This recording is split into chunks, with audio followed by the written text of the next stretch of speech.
Do it quick. Okay. Oh god. Come on, let's go. Broke the trampoline though. Good work. You know where that?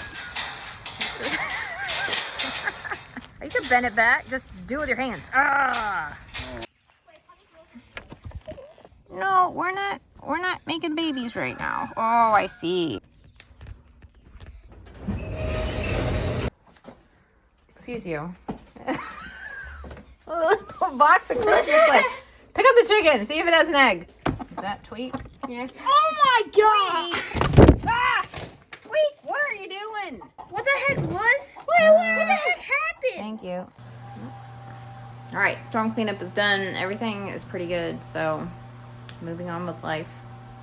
So we're gonna head to the post office. I haven't been there in a long time.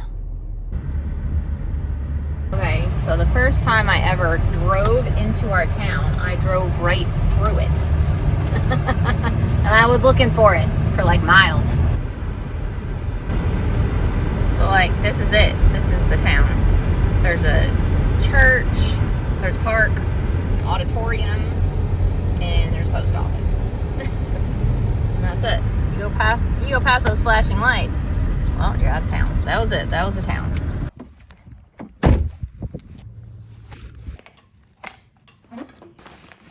Bunch of newspapers and a letter.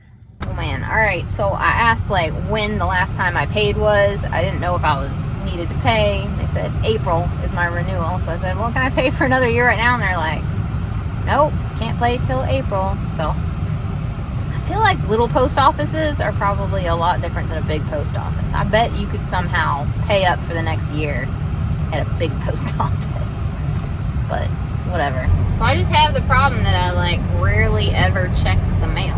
I don't like checking the mail at my house because all it is bills or junk mail, and I don't like either of those things. And then the post office box, like at the beginning I was excited about checking the post office box when I wasn't getting anything, when I was just like, here, post office. And then I got my first letters from people like on YouTube, and I thought that would be really exciting, but a weird thing happened. Some people sent me seeds, so which I'm so appreciative of. That's amazing. And other people just write me and tell me their story, and everyone would write to me and like say nice things about me and that they were thinking about me, and I just felt, I think, undeserving. It like made me, I don't know, I was like, why would someone take the time out of their day to write to me? It was a really weird feeling. And then so I was avoiding going to the post office because I just didn't want to know that people cared about me, I guess. I'm sure that's super healthy. I'm sure that's a very healthy way of looking at life. I don't want people to care about me, no. So much to unpack there. All that to say, hey, look at our fence. Look at my gate. It still works. There's not the prettiest gate, but it works. I call my daffodils. They make me so happy. One of the best investments, buying daffodil bulbs. And they smell amazing too.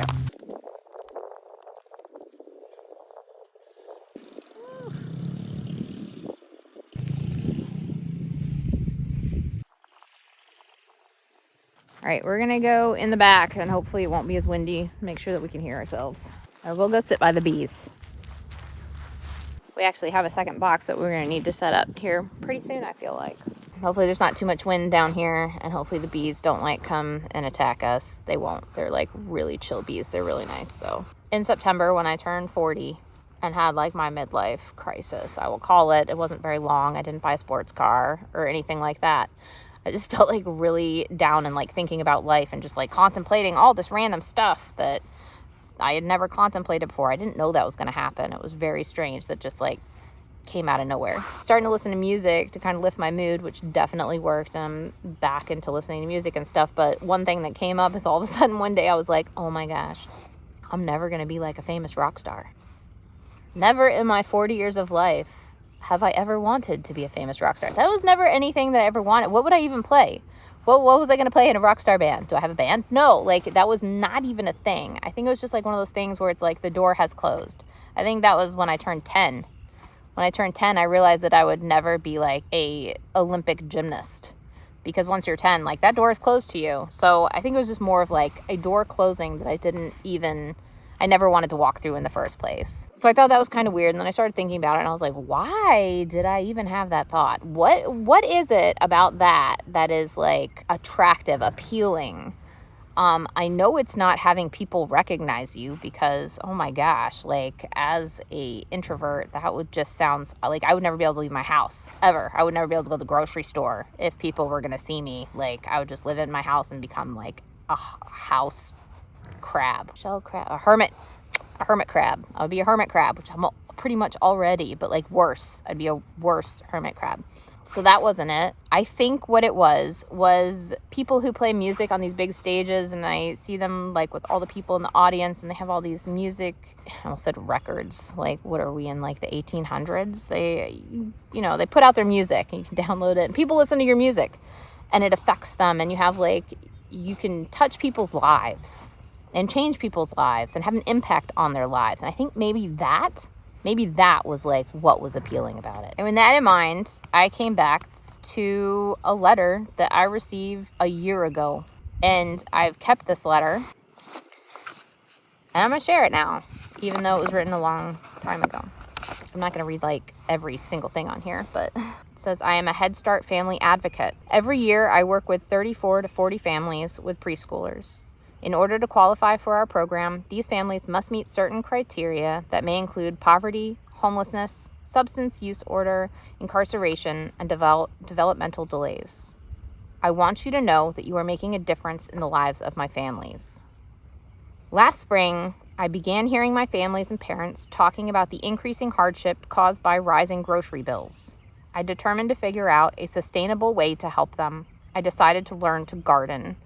In fact, I decided not just to learn how to garden, I decided to do it, then figured I could teach my families how to do it too. I got on YouTube to figure it all out. I found dozens of great videos of aspirational gardens, all requiring hundreds of dollars to construct.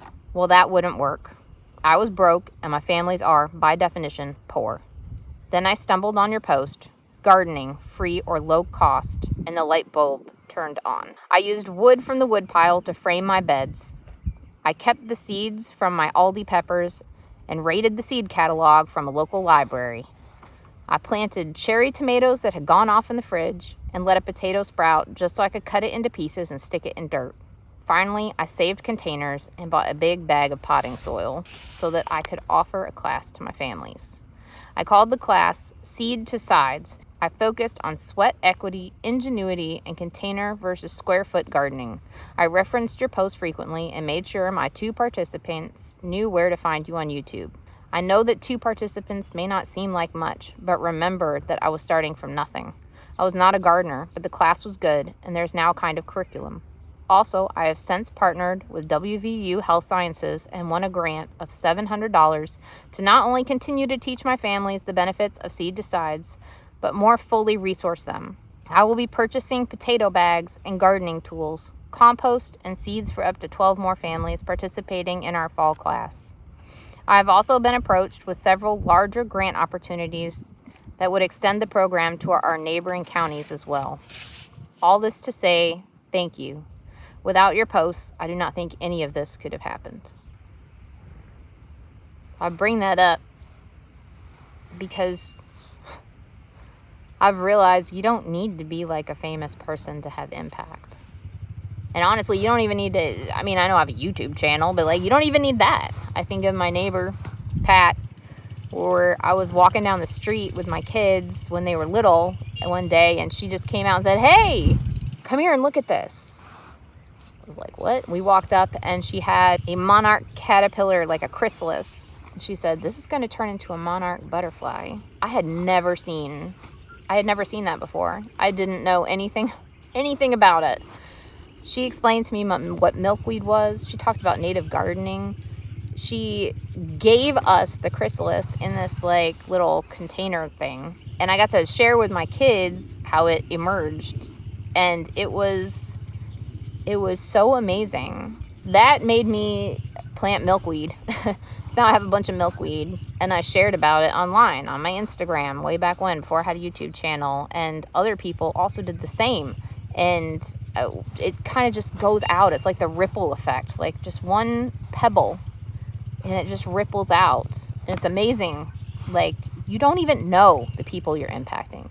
I mean, I'm sure she doesn't even know. She has impacted other people's lives, people that she's never even met, through the people that she did meet and teach, who then went on to meet and teach other people. I just think that's wonderful. Like, what we're doing, we don't need to be famous. We don't need to be anything crazy. We just need to share with each other what we know, what we've learned. I don't know. It really touched me. I need to check my mail more often. I need to be more open to receiving people saying nice things. Feel free to write me.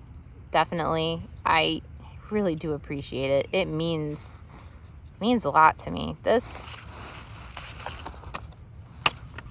pretty much it. Go check your mail.